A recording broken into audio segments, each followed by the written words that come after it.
Well, hello. Another episode of Crashing in Podcast. Finally, after like 3 weeks since the last upload. I think the last podcast. Yeah, Robert Lane. That was the last podcast. I hope you all enjoyed that episode actually. And if you haven't heard it already, go listen to it. Robert Lane is like an indie singer-songwriter. Also, I think, do you call actors indie? Like an independent actor? Like, he's not like a big actor type person, but he does acting at the side, and he's been working on this film and stuff like that. So he gets talking a bit about that on the podcast, and yeah, it's really, really good. Interesting chat, a bit different to like usual guests, because I've never really ever had a person that's into acting before. I had all sorts of guests, just photographers and mainly musicians, and the ones to try to get a magician on. Yeah, but Robert Lane, check that podcast out if you haven't already, and please leave a like and share if you can. Today, we have loads of guests coming up now, and today is one of the first guests of the many that might be going into January, February. Her name is Naomi Dawes, and she's a singer-songwriter from the West Midlands, and we'll be talking about her latest single, Skin and Bone, and talking about how she started getting into music, and also we get talking about upcoming events and that might possibly happening. It's hard to say if there's any upcoming events due to obviously reasons, but it's all looking up so far. If you've been watching the news and that, I don't really watch it, but I do know what's happening with the vaccines and that. I don't really like to talk about it. Like, I never mentioned this thing that's going on once on my podcast. I'm trying to keep it like that. Obviously, it has been quite hard doing a podcast whilst it's been going on, because you can't go to pubs and visit the bands or musicians and interview them properly. I have to do it all over phone and that, and it's just a bit annoying. Like, they have to record their answers, and a lot of editing, and I think it's a lot more work than actual recording it together. But hopefully that'll all be a thing soon. I've got many guests coming up. I'll start talking about that at the end of this podcast. Stay tuned. Now, I just want to give a chance to promote my sponsorship on my podcast and the people that are sponsoring me. Basically, they're a company called the Ammp Studio. They're based in Birmingham, Jewellery Quarter, and also I've got a discount code to use their studio, 10% off mastering, recording and mixing.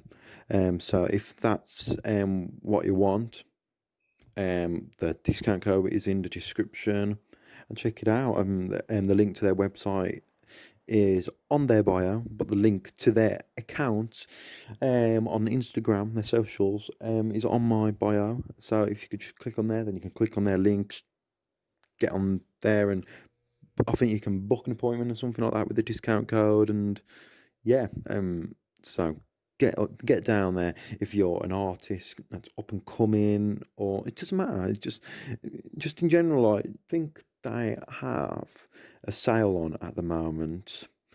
I don't know if it's like 30% off or something like that, but I don't know if you can use my discount code on that. But go check it out. Go on their socials, the Ammp Studio. They're on Twitter as well. Facebook, I don't actually know, but yeah, the link's in the description. So let's pass it over to Naomi, and hope you all enjoy today's podcast.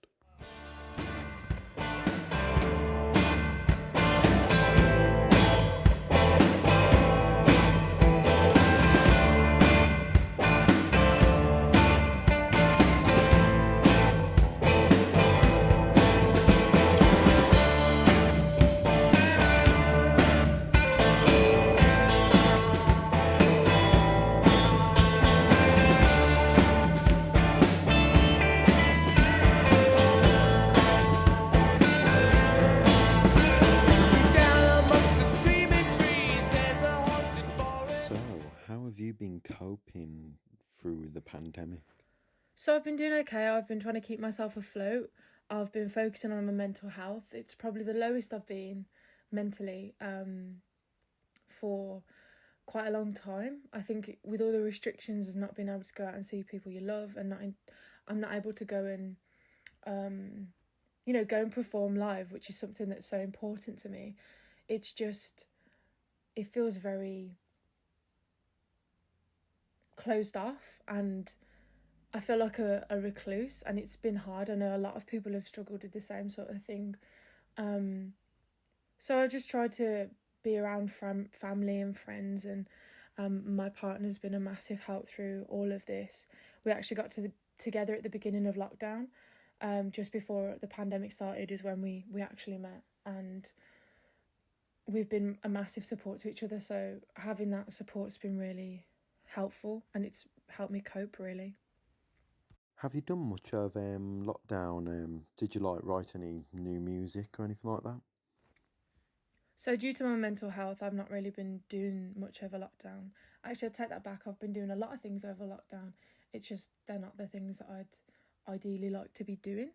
I have been writing music. That was mainly something that I did at the beginning of lockdown. I wrote quite a few songs and got them to the stage where I take them into the studio. But since then, I've not really been working on any solo stuff. I did a collab with Sam and I wrote for that. I also did a song with James Reedy and a producer that was given off to a record label, like a publishing label to use in TV or film or whatever. So I've been keeping myself busy, but mainly I've been focusing on mental health, and I released Skin and Bone earlier in the year, and I was planning the music video and the artwork and the release for that. So that was a big concentration point for me because I was concentrating on that for probably about 3 months. So that's what I've been doing really over lockdown. Have you got anything planned for when all this pandemic blows over? So I think, like a lot of artists and creatives, I've got a lot planned. I'm planning to get back into the studio ASAP. I'm planning to work with my beautiful friend Sam, who is an incredible producer and engineer, as well as a incredible singer, songwriter, and Birmingham artist. I have a lot of collabs coming up. A lot of them are lined up and booked in for January and the beginning of next year. That's really going to help me get back into the swing of creating, and it's so nice to collaborate with people because it feels like the pressure's off a little bit, and it's a new avenue, something that it's not like I'm 100% focusing on my own creation and my own music. I'm just sort of focusing on making something with someone else, that's going to be a collaborative project. Hopefully I'm going to have an EP coming out next year at some point. I'm going to start working on that very soon. And hopefully live performances. I've got a lot of things in the back of my mind that I'd really like to do, but I'm not trying to plan too much just because I know the pandemic and the way that things have been over the past few months. It's ruined everyone's plans, and I'm trying not to plan too much. I've got ideas and goals that I want to do, and I'll probably just adapt them going forward. So let's take it back to the beginning of like your music career. Like, how did you get into music? Like, was it someone in your family that got you into music, or I don't know, friends or whatever? So I've always loved music as long as I can remember, and was always interested in doing something musical. I wanted to be a drummer when I was younger. I used to pretend to play the guitar on a little tennis racket as a child. But my first exposure to music was my parents. They're slightly older parents, and they'd play music from, well, all different genres, all different backgrounds, and all different periods of time, really, from the 60s all the way up to the 90s, which is when I was born. And I was exposed to so many varieties of music, as I just said, that I had such an influence from all different sides of the spectrum. And my dad also plays guitar, and I think I'd see him, he'd always get his guitar down on like a Saturday night and play it, and I'd always be fascinated by this musical instrument and how he'd make it sound nice, because every time I'd, run my fingers across the strings, it would just sound like a strangled cat. and it always blew me away how my dad could pick up this instrument that you can make sound trash if you don't know how to play, and just make it sound heavenly. So I was always into music. I've always had a passion for it, I think. As I said, I wanted to be a drummer when I was younger. That was something that I really focused on. And when I got to secondary school and finally started having drum lessons, I really loved it. And then I ended up joining the choir. And people started to say to me that, oh, you've got a really nice voice. And because I'm a little bit lazy in that way, I just sort of swerved towards singing. And that's something that I utilised and decided to grow. I was also in, as I said, I was in the choir, and we had a choir teacher who took me and a few other girls aside who she thought had nice voices, and taught us how to use our diaphragm and breathing exercises and vocal warm-ups, and that really helped me expand my vocal range and really lock into the sound that I had. But yeah, going back to the beginnings, as you say, it's definitely down to the music that I was exposed to as a child from my mum and dad. Who was your first favourite band or musician? My favourite musician or artist growing up, from the earliest I can remember, is Roy Orbison. He's been a massive influence my whole life. I remember hearing him from as long as I can remember, really. I don't know how I got into his music. I just was obsessed. He's got such a beautiful voice, and I genuinely believe the reason why I've got such a good range is because I'd used to sit and mimic him, and he had such an incredible vocal range that I think that's just sort of rubbed off on me. But yeah, he's such an incredible singer. He was like a 50s singer. He wasn't just in the 50s, obviously. It was all the way up until like the 80s. But he had such a beautiful voice, and it was always very haunting to me. And I was just obsessed with him. As I mentioned, I'd pretend to play guitar with a tennis racket, and I'd be stood in the dining room in my house listening to music, listening to the same album on repeat. And I'd make my sister sing, and I'd stand there and pretend to play the guitar. Yeah. I'm a massive fan of Roy Orbison myself. Love that song, Only the Lonely. But would you say the music you listened to in the past inspired what you write now? I definitely think all the music I've listened to in the past has inspired me.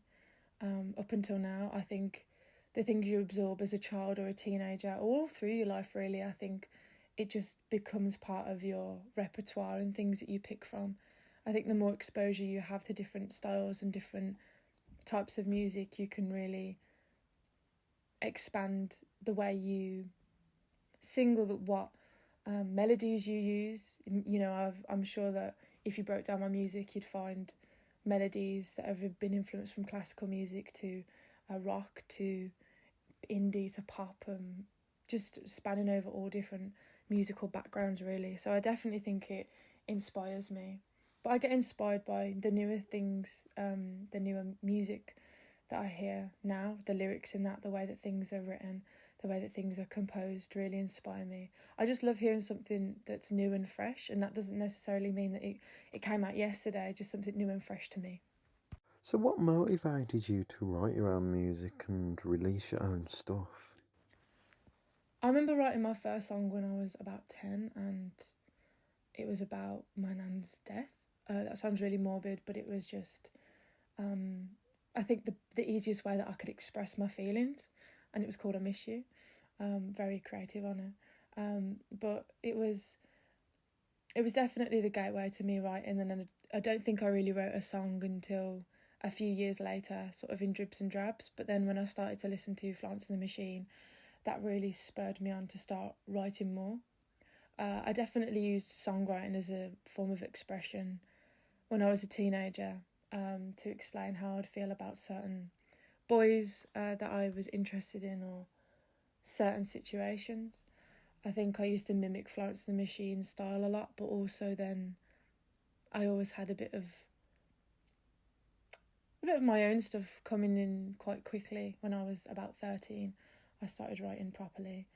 And I have books and books and books filled to the brim, and I keep them in a box under my bed.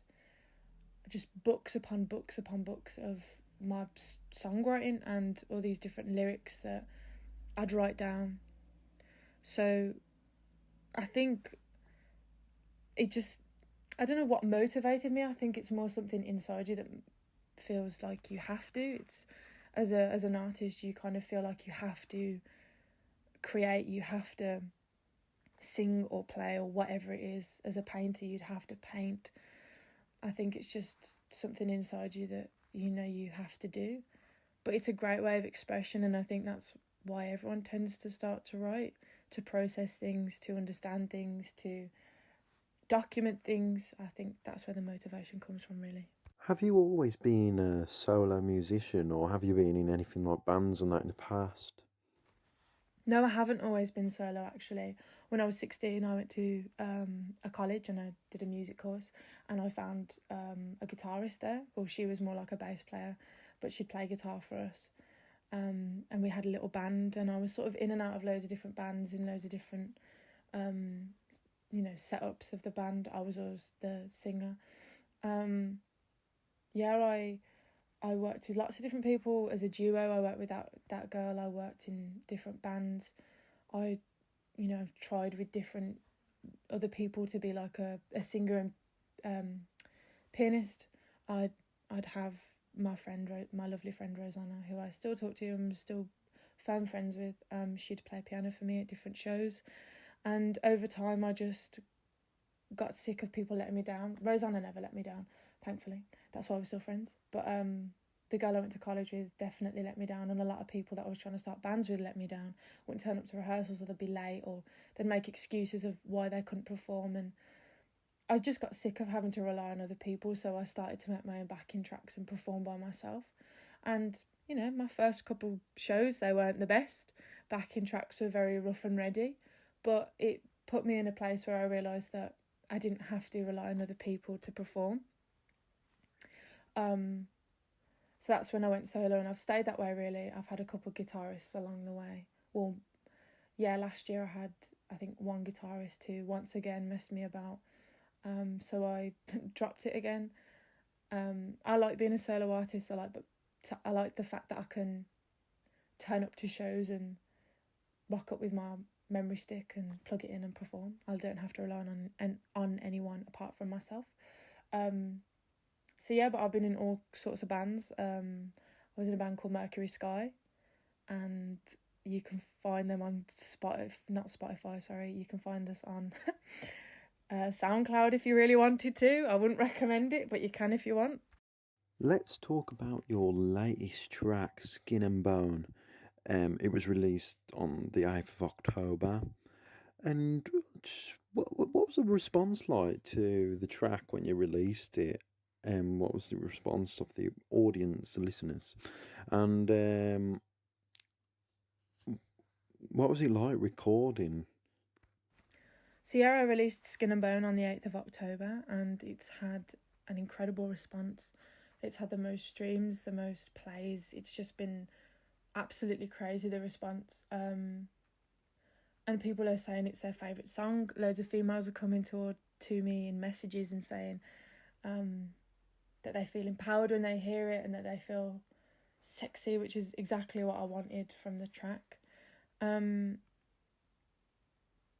recording side of it, I think that was a very quick turnaround demo-wise. I wrote the song last September, end of August, September last year, 2019. And I was sat in my living room making a beat late at night, like I always do.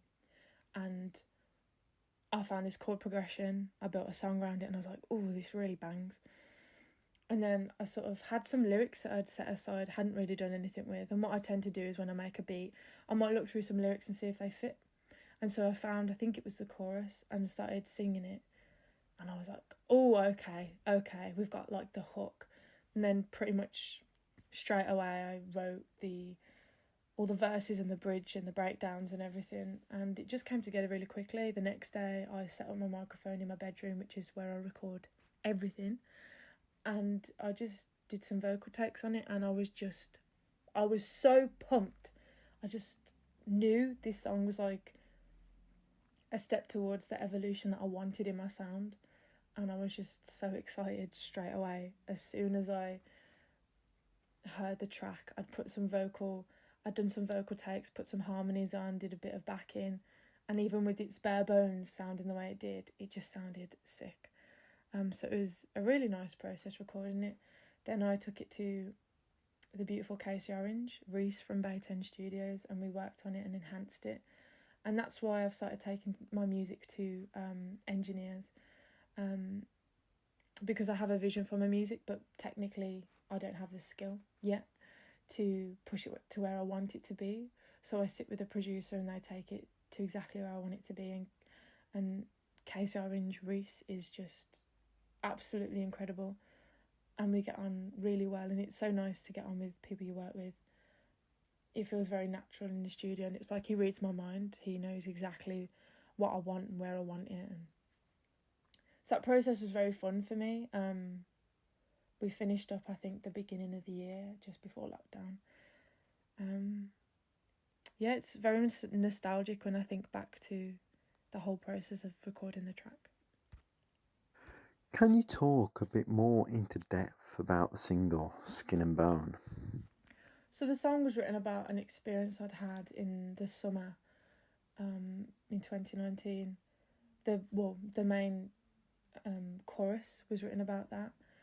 And then the rest of the track was just sort of written about lustful experiences. I think as a female, it's still a bit of like hard ground to tread, trying to talk about sexual experiences. It seems taboo a lot, which is interesting when a song like WAP comes out from Cardi B. And there's still a lot of controversy around it when you've had songs well back from like the 90s and 80s with guys talking about sex in that way, and it's seen as not shocking. So I just wanted to write from a perspective that's very much myself. I'm very much in tune with that side of myself.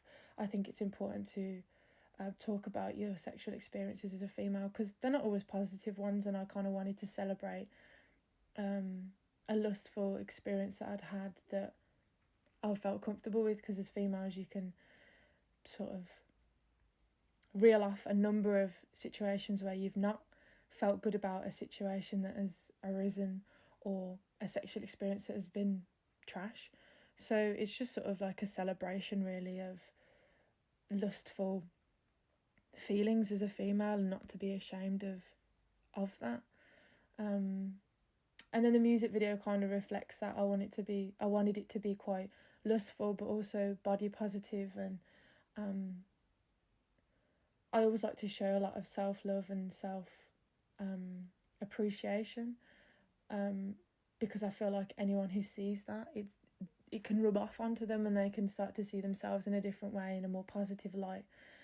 So female body positivity and body positivity in general for everybody, I wanted to celebrate in that video. Oh, very interesting. If anyone wants to see, check out this the music video Skin and Bone. I'll put the link for the video on the description. Check it out, and please leave a like and subscribe to Naomi's channel if you haven't already. Right now I'm going to play the song Skin and Bone, and we will continue with the interview. So in a bit. I'm sick of drinking, so I'll sip it slowly. Drown my sorrows, oh, it's so holy. I'm walking bare feet down Hourglass Street. I'm so wide-eyed where you might be. Red lip kiss dripping downwards. Call me baby,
Skin and Bone by Naomi Dawes. And if you want to, I think you can get that track on Spotify, so add it to your playlist. Same with your playlist on YouTube. And the music video, obviously, the link is going to be in the description. Same with Spotify. So yeah, check it all out. You released a few other tracks in the same year. One called The One and Only and one called Don't Suit You. Can you talk about the response on those tracks? So Don't Suit You I released at the beginning of the year. It had a great response. It wasn't the response I necessarily wanted. I wanted it to have a bigger push in a sense, but it was released just as lockdown started, and I had shows planned and radio planned, and unfortunately, due to the lockdown, I couldn't do any of it. I did some radio interviews over Zoom, or over the phone, and they went really well, but it just didn't have the same response, and I feel like performing it live and making it sort of the centrepiece of my live set would have really been beneficial for the song, and it would help people fall in love with it a bit more. I've noticed when I perform songs live, people tend to connect to them more. I think it's because you can see the passion through my performance. But it had a great response, and people say that the music video really sits in their mind. It is there's a lot of heavy imagery in it, and I think that what I like to tend to do with my music videos is pair a sort of imagery with the video, so they all sort of stand out from each other. And Don't Suit You definitely stands out. If you've not seen it, you can go check it out on my YouTube channel. It's just Naomi Dawes. And I'm going to plug myself. If you want to follow me anywhere, you can follow me at Naomi Dawes Music. I'm on all social platforms, even TikTok. But the response for the collab I did with Sam, The One and Only, was just absolutely crazy. Everyone was kind of going a bit mental for it. People from both sides, people who'd never heard of me before, people who'd never heard of Sam before. They loved it. People who have known me and Sam for a long time and have always wanted us to collab were so excited about it. Me and Sam have known each other for almost 7 years, is it now? We met at college, and we've been in love with each other ever since, really. I knew I always wanted to collab with Sam, and it was just down to a time, and we'd had it planned for a while, and then Sam finally got a track over to me. The response for it was just incredible, as I said. It kind of blew me away. The streams were just unbelievable, and people loved the video. I can't wait to perform it live with Sam, which hopefully I'm going to get to do next year at some point. But I feel really lucky for the response that I've had to all my music this year, especially due to the pandemic, and pretty much every song I've released, whether it's been a solo song or a collab, has been through the pandemic. So I'm extremely grateful for the fact that people are still interested, people are still listening, people still want to hear the content from me. At some point, are you thinking of making an EP with those songs or new tracks? So yeah, as I mentioned earlier on in the interview, I plan on having a little collaboration EP with Sam. At the minute, I think it's sitting at, he's doing all the production on it and I'm doing all the vocals, and obviously I'll have my input on production because I always do. But you never know, there may be songs that we actually sing together on, there may be samples from Sam. I'm not too sure what it's going to be, but that's definitely going to be in the works very soon. We want to make a really interesting EP that's a little bit different, and I don't know how that EP is going to turn out, but I do also have another idea for an EP that I want to work on, and that may be with Sam, that may not be with Sam. I've got some really interesting concepts for EPs actually. So yeah, definitely next year, 2021, at some point there shall be a Naomi Dawes EP. I know that your tracks are all on Spotify and YouTube, but can you buy hard copies off a website or Bandcamp or anything like that? So I don't actually have any hard copies that you can buy for my tracks. None of the newer ones anyway. You can buy a CD of my EP Muse from me at a show, which won't be happening for a long time, but I do tend to take them around with me a lot. I'm thinking about sending them off to people if they would want would want them if they DM'd me. So maybe if anyone wants a Muse EP, you could DM me and we could chat about, me sending that over to you. But yeah, I do have hard copies of my EP, but nothing for singles. I think as an artist, you don't tend to have hard copies for singles, unless you're a bigger artist, obviously, and you can afford it. It's just not a very, what's the word? It doesn't really pay you back in a lot of ways, I think, money-wise, and I'm not about the money at all, but I think people tend to stream and download, and if it's a CD that they want to buy, if they want it off, like the Muse EP, if it's a body of work, people tend to want to buy it, whereas singles, people do tend to be much happier with just streaming them, really. Have you got any merchandise we can buy? So currently I don't have any other merch apart from my CD, but I am in the process of working on that. I'm trying to collaborate with as many Birmingham local brands as I can. So maybe I might have something in the works, I might not, I don't know, because I'm not going to say that right now. But hopefully in the future I should have some little bits of merch that can be purchased. So let's get talking about gigs. Can you recall your first ever gig? When was it and where was it, and what was your nerves like? Oh, my first gig. It's kind of hard really to recall because I performed, it depends what you're classing as a first gig. I performed at school all the time on like in the sports hall in front of the whole school. So if you'd class that as a gig, then that's my first gig. But I think probably my first gig where it was in front of people was actually at the Birmingham Museum and Art Gallery. When I was in college, we were all put into bands and we all performed little sets, and we were performing for some sort of college principals event that was going on at the Birmingham Museum and Art Gallery.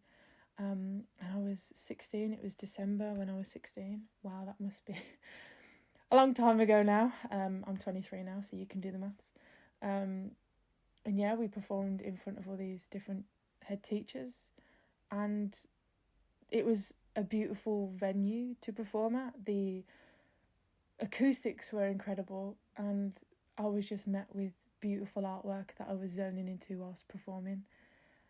Yeah, that's probably what I'd class as my first actual gig. But thinking about it realistically, when I stepped into the industry, in my eyes, I probably performed at Live Vibe for the first time, which was when I was with my guitarist, the lovely Vanessa Sinclair, who hosts Live Vibe. My beautiful mate Sam, he told me to come down, that I needed to perform and it'd be a great opportunity and there's a chance to earn some money, which was great. And I was so excited. I went down and we did a little performance. And then we got an actual slot to perform there properly.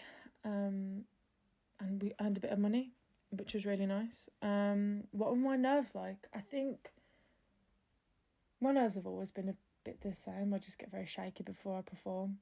I've definitely gotten better as a performer as I've matured with my music. I think over time you just do naturally get better. The more you do it, the better you get. And I'd have probably had something written on a piece of paper to say, remember to plug the social media, remember to say who we are, that sort of thing. I think, yeah, I was quite nervous. I never really knew what to say. I always just viewed myself as a singer and I didn't understand really why I'd have to stand and talk to people. If I wanted to do that, I'd be a public speaker, but it's very important to have a good rapport with the audience. Even if it's the same thing you say every single night that you have a performance, even if it's the same thing every time, new people will see you and they'll hear what you've got to say in between your songs. And it can be a lot of the same stuff that you say. I always tend to introduce my cover of Wish You Were Gay the same way, asking people if they're a fan of Billie Eilish and then telling them that it's for them. Or I tend to start my set with, hi, I'm Naomi Dawes and blah, blah, blah, blah, blah. That sort of thing. And I think you just get into the swing of it, but them nerves never really go away. What are you like now doing gigs compared to that first ever gig you ever done? I think well, they're massively different. I'm a lot more composed. I'm a lot more self-assured. I'm a lot more self-aware. I just know what I'm doing now. You know, I think I've done enough shows to know how a performance goes and how to win over an audience and how to let go of the fact that if you're not winning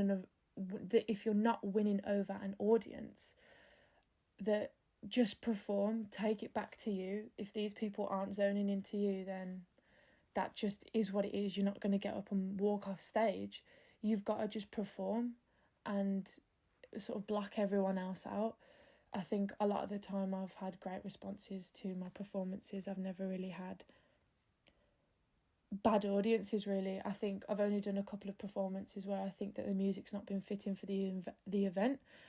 I've done a couple of performances at different events, which shall remain nameless, where it's a mixture of like a food event with a music event, and people aren't going to want to sit and listen to someone sing when they want to have a chat and eat with their mates. So I think with nerves and stuff, you kind of just have to work through it. You kind of have to take every audience as they are. Some nights you'll get a great audience and it's like you're high on life and you're all moving together as one, and some nights you get more of a stagnated audience who are a bit more quiet, a bit less willing to take part, and you just have to roll with it. I think now I've done so many shows, I'm so used to that, and the difference between now and when I was, younger, when I first started doing shows, it had probably overwhelmed me a bit. I wouldn't know what to do, wouldn't know how to act maybe, and just trying to put on a performance and think, this audience quite quiet, I'm going to say quite quiet, whereas you should just perform as how you are. So I think over time I've learnt to be better, and my voice has gotten better over time as well. I don't drink alcohol anymore, I gave that up. I don't smoke, I don't do anything like that. I'm very clean living, and that's definitely helped improve my voice. I do a lot more vocal warm-ups now before a show. I'm very serious about making sure that my voice is on point every time I perform, because I know how important that every single performance is to getting people to want to listen to your music, to come to another show. I see it as every show is impactful, even if you're a small artist and you're performing to 20 people or 50 people, whatever it is. Some of those people in that audience are going to want to come back and listen to you again, but if you don't give off a good performance, if you're lacking a little bit, it's not going to go down as well. So you have to be on your A game all the time, I think, giving 110%, even when you don't feel like it. And I think sometimes maybe I'd bow out a little bit previously, in my earlier gigs, but now I've got to go all in, and I can't really be scared of messing up or getting nervous or whatever. You just got to get up and do it, because this is your opportunity and you only get it once. The live music scene's been a bit on and off this year. Are you missing it? I think, of course, I'm missing the live music scene. It was my life last year. I came into 2019 with an EP that I released on the 1st of January, and that's really when I felt like I stepped into the industry. I started going to networking events, different friends' shows. I would have radio to go to do interviews, to perform live on. I had so much that I was doing. So of course I miss the Birmingham scene. Of course I miss performing and being in that environment. Surrounding yourself with creatives as a creative is so important. You just vibe off each other. You can get influenced by each other. You can learn from each other. Networking is such an amazing thing to do face to face. I've been utilising social media. I have been since I started out. So I think a tip on people who are missing networking and stuff, you can still do it on social media. Doesn't mean you have to stop. You can reach out to artists you really like or you want to work with and have a conversation with them. But of course I miss that interaction. As an artist, you want to perform live and you want that connection. So not having it is soul killing. It really is. When was your last gig before all this pandemic and lockdowns and all this and that? And how was it? So my last show was actually at the beginning of October. And it was a nice show. It was quite quiet. It's kind of sad seeing everyone sat down because it just seems very solitary, really. Very stationary. There's not a lot of movement. The audience were great. I performed at where was it now? I can't remember. The Dark Horse? Yeah, the Dark Horse. My memory is actually absolutely rubbish. But I performed at the Dark Horse with Martin Yates. And the audience were lovely. There wasn't a vast amount of people there because, it's very limited at the minute with how many people could go to shows before this most recent lockdown. But it was really nice. It was nice to be back on stage, and I think I'd had a lot of doubt during lockdown of, am I going to be the same level of performance? How's my voice going to hold up? Am I going to still enjoy this? And I stood on that stage for sound check, and it just all hit me again, and it was so nice to feel, yeah, this is it. This is what I want. This is me. This is where I belong. So it was a really nice show. I had a really nice response from it, and I had a little bit of money, so it was all good. Have you got any gigs that are upcoming? Currently, I don't really have any shows coming up. I've got some sort of online stuff, really, that's like pre-recorded, so I suppose you can class that as a show, but I can't talk about that because that's top secret at the minute. I don't have any currently. Hopefully, I've been in contact with different people and they've wanted to set me up for different shows in the beginning of next year, but I don't have anything solid yet. Is there anything else you'd like to add to the podcast before we go? I think the only thing I'd like to add really is, if you wanted to follow me, you can at Naomi Dawes Music. I post pretty much every day on my story and fairly regularly through the week. I do Natter with Naomi's, which are little videos about advice or whatever, and they're quite popular and I really enjoy doing those, so you can check those out. They tend to just be on my Instagram, but I am now taking them to Facebook as well.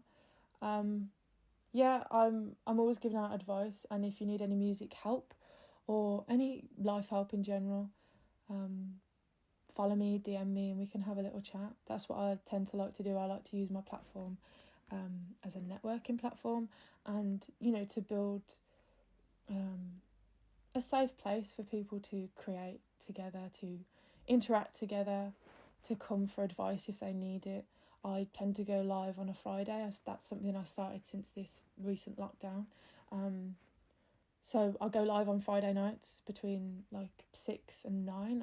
I tend to mess around with the time because it's something new. I'm trying to find the best time to do a live, but you can come onto them. I do those fairly regularly, as I said, every Friday, and it's something that is really nice as networking. So if you're a new upcoming artist or you've been in the game for a while but you want new contacts, definitely come onto my live because it's a place where we network. Have you got any recommended bands or singer-songwriters you can suggest to us to interview on the podcast, maybe? Ooh, any bands or songwriters to suggest? I've mentioned Al Sam. He's an incredible talent. So yeah, he'd be a great shout. Eliza, you already know. Hope Hardy, she's incredible, so hit her up. Mayday, Stretch. Oh God, there's so many artists that I'd love to give a shout out to and push forward. So many artists, not enough brain power to remember who they are. I'm not too sure. There you go. I've given you a couple. They're all incredible. I've given you a bit of a mix there from different sides of the spectrum. There's some incredible artists in Birmingham. I'd highly suggest any of them. Mr. Mackey is great also. Sophia Lee Soul. It's really hard to just pull names out of the air, but yeah, there are a couple of my Cam, I think his name's just Cam, he's got a beautiful voice. Connor Coley, Martin Yates, James Reedy, they're all coming back to me now. I'm trying to think of a few more females. Ruth, I think it's Ruth Noah, don't quote me on that, she's incredible. I love Ruth. Doing really well here, aren't I? I think I'm going to leave it at that. Now, before we go, have you got anything inspiring you can say to the listeners? Is there anything inspiring I can say to the listeners before I go? I think I'm really good at doing this on my Instagram, so if you want inspiring thoughts, definitely come and check out my Instagram and scroll through some of the IGTV videos on there. And as I said, join my live on Friday nights. I think it's just important to know that these times are difficult. As we all know, we've been through this really rough year, but this isn't the end. This is just a period of time that we've got to get through. And even though it can feel like this is the end and we're at rock bottom, it's really not. This is just a small period of time. Life is full of beautiful things. I know times can be hard and life can be very difficult, but just don't give up, because I can't stress enough that this isn't the end. We've gotten through so much this year and we're here. You know, we started off this year, you know, this lockdown in March, and it's now December. It's been a long time, and I know a lot of people are worn out, but please don't give up. If you feel drained emotionally and mentally, please come and chat to me. As I said, you can follow me and message me at Naomi Dawes Music on all social media platforms. Please come and have a chat. You know, you don't have to come and talk to me. Talk to a friend or a family member or anybody. If you're feeling low, I think it's so important to reach out and talk to someone. I don't want you to feel lonely in this time, because it is so lonely. I'm in a house full of people. I live with my parents and my sisters, and I miss my partner so much and feel so disconnected from the world itself, but the music community, because I want to be out performing and I'm not following my dreams currently. So I am, you know, in a bit of a depressed phase. And I think it doesn't matter how hard it gets, you can get through this. Just please reach out and chat to somebody. If you're an artist, this is temporary too. We will get live shows back. We will be able to go to recording studios and record properly. We will be able to get back out and do things, so please don't give up hope. If you need any more inspiration or advice, anything like that, please feel free to message me. Yeah, that's it. Thank you so much for having me. Yeah. Thank you so much, Naomi, for joining me, and hope you take care, and wish you the best of luck with your music and future gigs and just your future, like your career. Now, everyone, I've got a bit of an outro after this track. I'm going to play one last single by Naomi Dawes, and yeah, so stay tuned for that. And I'm going to play the song that was released, I think, earlier on in the year, and it was called Don't Suit You.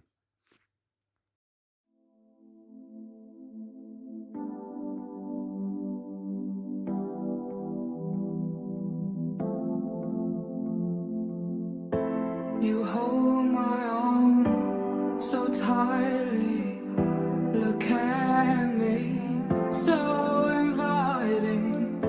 I wanna stay, you'll always go.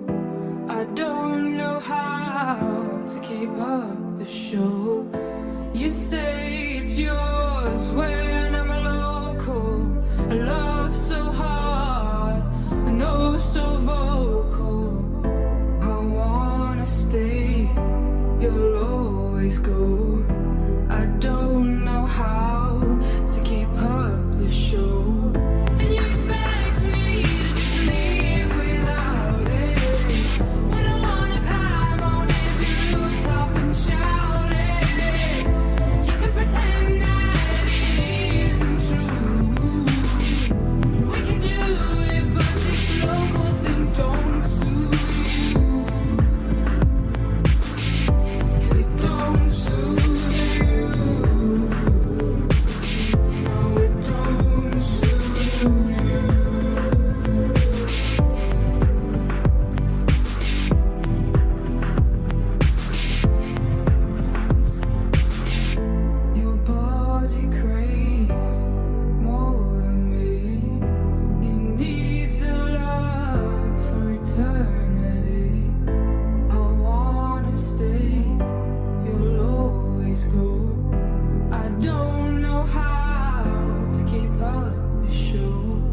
Your words are like pure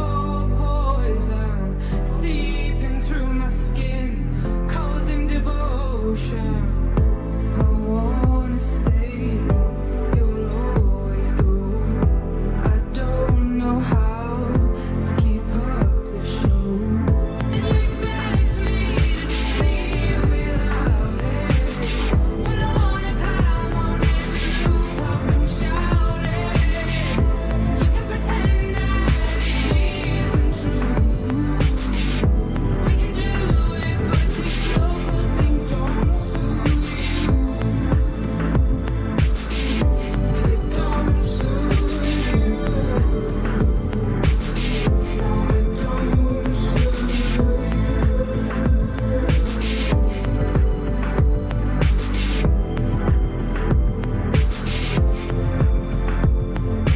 Leave when you're coming back. Oh baby, don't look at me like that. Don't keep telling me to relax when I can see the bag you're going to pack. And you expect me to just leave without it. When I wanna climb on every rooftop and shout it. You can pretend that it isn't true. We can do it, but this local thing don't suit you. It don't suit you. No, it don't suit you.